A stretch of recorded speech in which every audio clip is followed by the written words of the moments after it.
प्यारे बच्चों, कैसे हो? आशा है आप घर पे स्वस्थ होंगे।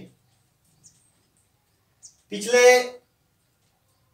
जो हमारा चैप्टर चला हुआ है गुणनखंड का, उसमें हमने पहले गुणनखंड किए। विभाजकता के नियम अभी हमने देखे थे, वो गुणनखंड करने के लिए बहुत ही कारगर सिद्ध होंगे। अब हम बात करेंगे सारव गुणनखंड की।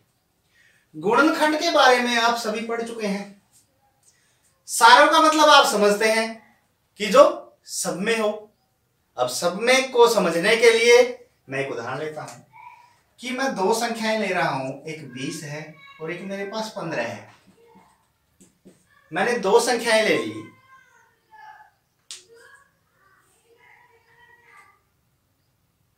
मैंने दो संख्याएं ली हैं 20 और 15। मैं पहले 20 के गुणनखंड ले रहा हूं, तो मेरे पास 20 के गुणनखंड का मतलब जो संख्याएं 20 को पूरा पूरा भाग कर देंगी।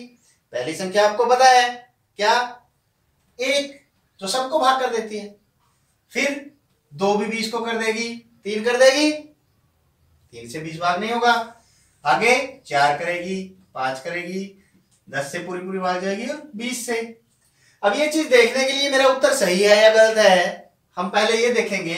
मैंने कहा था कि पहले को और आखिरी को गुणा करके देखो, 20 से कम 20, फिर अगले वाले को 10 दूनी 20, 4 पंजे 20, कोई संख्या बची नहीं है और हमारे पास इसका मतलब सारे के सारे इसके गुणनखंड आ चुके हैं।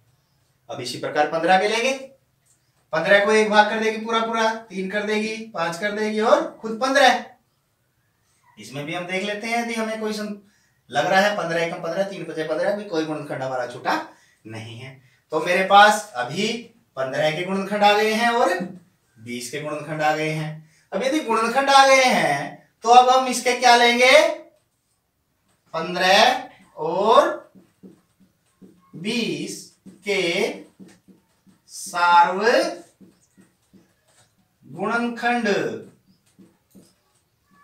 20 और 15 के अब सार्व गुणनखंड निकालने हैं। सार्व गुणनखंड का मतलब आपको पता है ना, जो सब में हो। सब का मतलब इन दो संख्याओं में। क्या एक दोनों में है? बिल्कुल है, तो इसका एक सार्व गुणनखंड हो गया। क्या दो दोनों में है? नहीं है। 3 है? नहीं है। अब अगली कौन सी संख्या? एक तो ले ली। अगली देखो 5 भी दोनों में है। 5 दोनों में है तो हमारे पास एक संख्या क्या होगी? 5। और भी कोई दिखाई दे रही है? 20 में 10 है, 15 में नहीं है और आगे तो कोई संख्या है ही नहीं है। तो जो दोनों में हो वही हमारे पास क्या होता है? सारा गुणनखंड होता है। अब 20 और 15 में कौन से जो गुणनखंड है जो दोनों में है? वो है 1 और 5। इसलिए 15 और 20 के सारे गुणनखंड क्या हो गए? 1 और 5 हो गए। अब एक उदाहरण और लेते हैं। मैं आगे ले रहा हूं संख्या 10 और 9। 10 और 9। अब 10 के गुणनखंड 1, 2, 5 और 10। 9 के गुणनखंड 1, 3 और 9। अब इन दोनों के 9 और 10 के सार्व गुणनखंड। 9 और 10 के सार्व गुणनखंड जो दोनों में हो कौन कौन से हैं? एक मिलेगा ही, एक तो मिलेगा ही हर संख्याओं में, क्योंकि एक सभी को भाग कर देता है। और कोई है? और कोई नहीं मिल रहा है। तो अब 9 और 10 के सार्व गुणनखंड मेरे पास क्या है? सिर्फ एक ही है, एक ही संख्या है, वो क्या है? 1 है। और जिन संख्याओं में सार्व गुणनखंड एकमात्र एक संख्या होती है उन्हें हम सह अभाज्य संख्याएं भी कहते हैं। क्या कहते हैं? सह अभाज्य संख्याएं। अब सह अभाज्य संख्याएं मेरे पास 10 और 9 आ गई।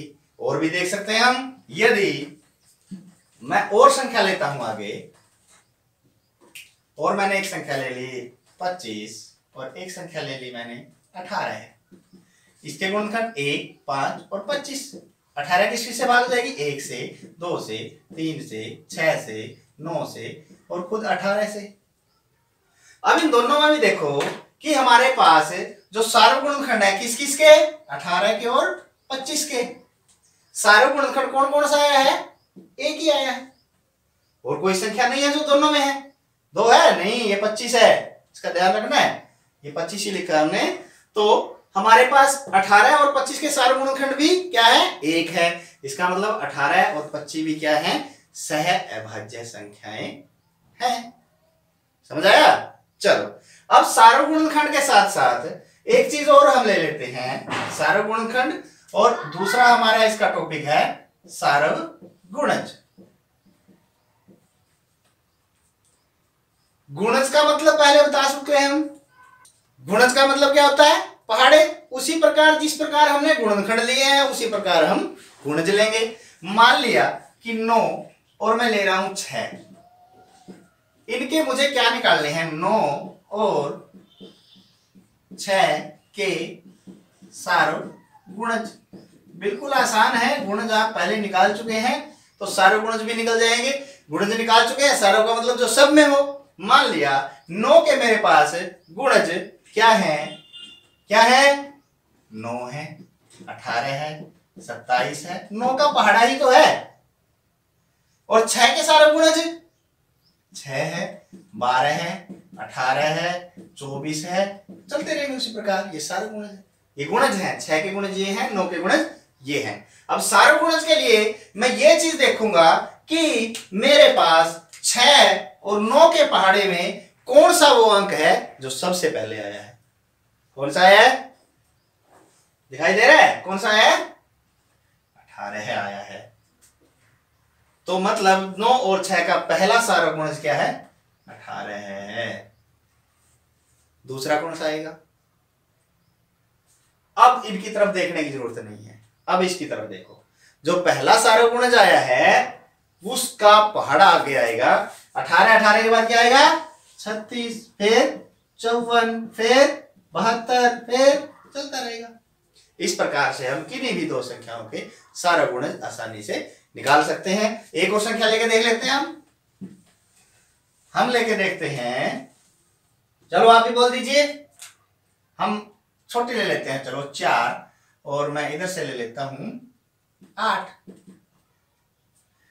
4 के गुणज 4 हो गया, 8 हो गया, 12 हो गया, 16 हो गया। पहाड़े तो आते हैं ना।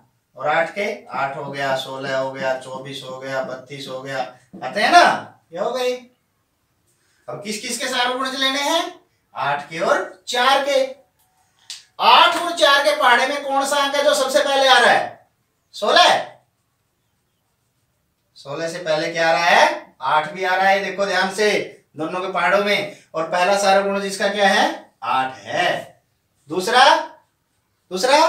तो हमें इसी पे देखना है। 8 के बाद 16 है, इसी का पहाड़ा है 24, फिर 32, और उसी प्रकार से हम सारे के सारे सार्वक गुणज आसानी से निकाल सकते हैं। आ गया ना? सार्वक गुणनखंड और सार्वक गुणज का मतलब अच्छे से पता लग गया? यदि लग गया हो तो अब ये प्रश्नावली जो आपको दी है ये कीजिए और अपने अध्यापकों को दिखाइए।